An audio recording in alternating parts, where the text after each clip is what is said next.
दोस्तों नमस्कार। हमारे इस ऑनलाइन प्लेटफॉर्म पे आपका हार्दिक स्वागत है और अभिनंदन है। लगातार मेरे दोस्तों के और बहुत सारे कॉल मैसेज आ रहे हैं कि एक बार आप सीएचओ की कट ऑफ बताइएगा। जब पिछली बार सीएचओ का एग्ज़ाम हुआ था तब मेरे पास ये चैनल नहीं था, लेकिन मैंने अपने व्हाट्सएप पे जो कट ऑफ डाली थी एक्सपेक्टेड वही कट ऑफ फाइनल हुई थी। तो उसी कट ऑफ को देखते हुए मेरे जितने भी दोस्त हैं उन्होंने मुझे मैसेज किए, कॉल किए कि एक बार आप बनाइए सही आप वीडियो, आपका जो वीडियो है वो कट ऑफ का है वो सही रहता है। तो मैंने फिर सभी जगह अपने जितने भी अलग अलग ज़िलों में अपने जो मिलने वाले हैं दोस्तों से बातचीत की, उनके पेपर कैसे हुए। लगभग मैं 10-15 दिन से इस पर कर रहा हूँ, विश्लेषण कर रहा हूँ कि किस प्रकार हो सकता है। मतलब सब लोग कह रहे हैं पेपर इजी था, कुछ बोल रहे हैं मॉडरेट था, और नहीं पढ़ने वालों के लिए तो ये बहुत ही पेपर हार्ड था। ठीक है, तो फिर मैंने सभी के जो राय ली है ना, सभी के लगभग मैंने इसमें 400 से लगाकर 450 तक मैंने मतलब जितने भी जिन्होंने एग्ज़ाम दिया उनसे मैंने बातचीत की है। फैक्ट है, कोई यहाँ पर मैं झूठ नहीं बोल रहा हूँ, सच बता रहा हूँ, और उन्हीं के आधार पर मैंने ये लिस्ट बनाई है। ठीक है, अब सब ये सोच रहे थे कि पेपर बहुत इजी हैं, बोल रहे हैं इजी हैं, क्वेश्चन बहुत इजी आए हैं, लेकिन किसी ने भी ये नहीं बोला है कि उन्होंने सारे जो इजी क्वेश्चन है वो सही अटेंड किए। सही है ना। बहुत सारे एग्जाम देने के बाद बाहर है कि यार ये 10 क्वेश्चन मुझे आ रहे थे, ये 5 क्वेश्चन मुझे आ रहे थे, लेकिन बहुत ईजी थे, लेकिन मैंने गलत कर दिए। बहुत सारे ऐसे कैंडिडेट भी थे जिन्होंने क्वेश्चन तो सरल लगा लेकिन आंसर वो सही नहीं कर पाए। अब वो आंसर सही क्यों नहीं कर पाए, ये ट्वीट आलोक राज जी ने एग्जाम से पहले ही ट्वीट कर दिया था कि जिन्होंने प्रॉपर पढ़ाई करके डिग्री हासिल की है वही अच्छे से तैयारी करें। मतलब उन्होंने ये ट्वीट के माध्यम से अपना संदेश दे दिया कि पेपर बहुत ही मतलब वो एक लेवल को पेपर लेवल होगा, है ना। एक पेपर का लेवल है वो कम नहीं होगा, पेपर जो लेवल है वो हाई होगा, अच्छे स्टैंडर्ड क्वेश्चन होंगे। तो लोगों ने क्या किया कि पेपर को मतलब जो सब्जेक्ट है उन्होंने उन्होंने सारा नर्सिंग का सब्जेक्ट बहुत ही डीपली से पढ़ाई किया, क्योंकि आलोक राज सर ने पहले ही बोल दिया जिसने प्रॉपर पढ़ाई की है वही पेपर अटेंड कर पाएगा, है ना। तो सभी सोचा होगा पेपर बहुत हार्ड आएगा, पेपर का लेवल स्टैंडर्ड रहेगा, हाई रहेगा। तो सभी ने पढ़ने वालों ने क्या कुछ ज़्यादा ही डीप पढ़ाई कर ली, जो लो क्वेश्चन थे उन्होंने पर कम ध्यान दिया। ठीक है, अब उसका परिणाम क्या हुआ, जब पेपर आया तो जिन्होंने डीप पढ़ाई की थी वो सब चौंक गए कि पेपर इतना इजी कैसे आ गया। जिन्होंने अंतिम लेवल तक नर्सिंग के सवाल डिस्कस किए थे, है ना, जितना हो सके उतना डीप पढ़ा था, लेकिन उनकी आकांक्षा और अपेक्षाओं पर ये जो पेपर है खरे नहीं उतरे। उसमें लगभग 50 से लगाकर 60% जो क्वेश्चन थे वो बहुत ही ईजी थे। ठीक है, लेकिन हुआ क्या कि जिन्होंने डीपली पढ़ाई की है, जिन्होंने पढ़ाई करके एग्ज़ाम दिया है, कहीं ना कहीं वो उन इजी क्वेश्चन को अटेम्प्ट नहीं कर पाए। क्वेश्चन पेपर जो था वो इजी था लेकिन वो अटेम्प्ट नहीं कर पाए।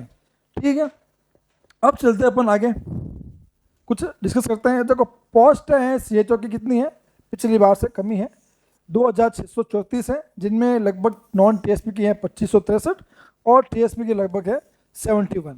ठीक है, ये रहेगा पोस्ट ऑफ क्राइटेरिया। अब जिसमें क्वेश्चन कितने थे 150, कितने थे 150, जिसमें मिनिमम क्वालिफाइंग मार्क्स चाहिए थे 40%, यानी यूआर ईडब्ल्यूएस ओबीसी और एमबीसी को 40% यानी 60 एमसीक्यू सही करने थे मेरिट में आने के लिए, क्वालिफाइंग मार्क्स लाने के लिए। वही अगर अपन बात करें एससी एसटी वालों के लिए तो उनके लिए 35% यानी 53 एससी एमसीक्यू सही करने थे।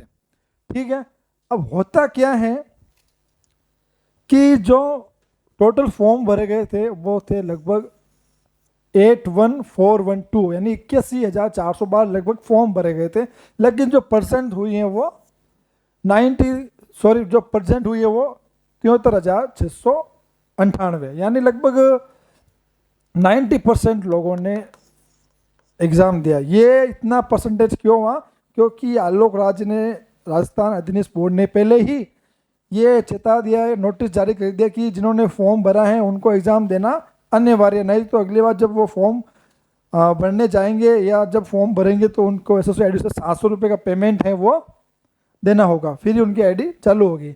ऐसा कुछ मापदंड इसलिए लोगों ने सारे ने एग्ज़ाम दिया है, ठीक है। अब ज़रूरी नहीं है कि इन्होंने एग्ज़ाम दिया है तो सभी ने जो 73,000 सबने पढ़ी करके दिया। अब आप लिख के ले लीजिए, इनमें से लगभग 30,000 जो कैंडिडेट है वो मिनिमम क्वालिफाई पास भी क्रॉस नहीं कर पाएंगे। फैक्ट नहीं है, ठीक है। तो आप सीधे सीधा काट दीजिए। बहुत सारे जो हैं कट ऑफ बता रहे हैं, वो कट ऑफ बता रहे हैं इन परसेंट को लेके इनको शामिल कर रहे हैं मेड में, लेकिन कहीं ना कहीं इसमें उनको पूरे को मेड में शामिल नहीं करना है। लगभग जो फाइटिंग होगी लगभग वो 40,000 कैंडिडेट के बीच में होगी, लगभग 40,000 कैंडिडेट के बीच में बनेगी मेड। 40,000 जो कैंडिडेट है, हमारे जो मतलब एक एक्सपेक्टेशन है कि 40,000 विद्यार्थियों ने ही क्वालिफाइंग मार्क्स जो हैं वो प्राप्त किए हैं, क्वालिफाइंग मार्क्स जो हैं प्राप्त किए, यानी 60 MCQ सही हुए हैं और 53 MCQ सही हुए हैं, ठीक है। अब बनेगी मेड इनमें, ठीक है ना। अब क्या हो रहा है, ये हैं अपनी डबल की मेरिट, ये हैं डबल की मेरिट, ज़्यादा आप चौंकिएगा नहीं। जनरल की मेरिट रहेगी 240 या 10 ऊपर नीचे हो सकती हैं। ओबीसी की मेरिट रहेगी 210 ऊपर नीचे हो सकती हैं।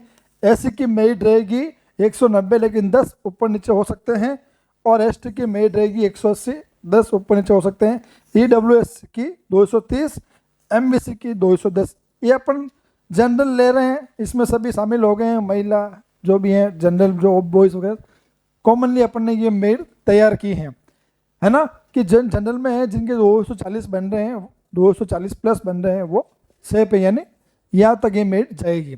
डबल का ये रहेगा क्राइटेरिया, ठीक है, देख लीजिएगा डबल का क्राइटेरिया। अब अपन बात करते हैं फाइनल मेरिट लिस्ट क्या रहेगी इसकी।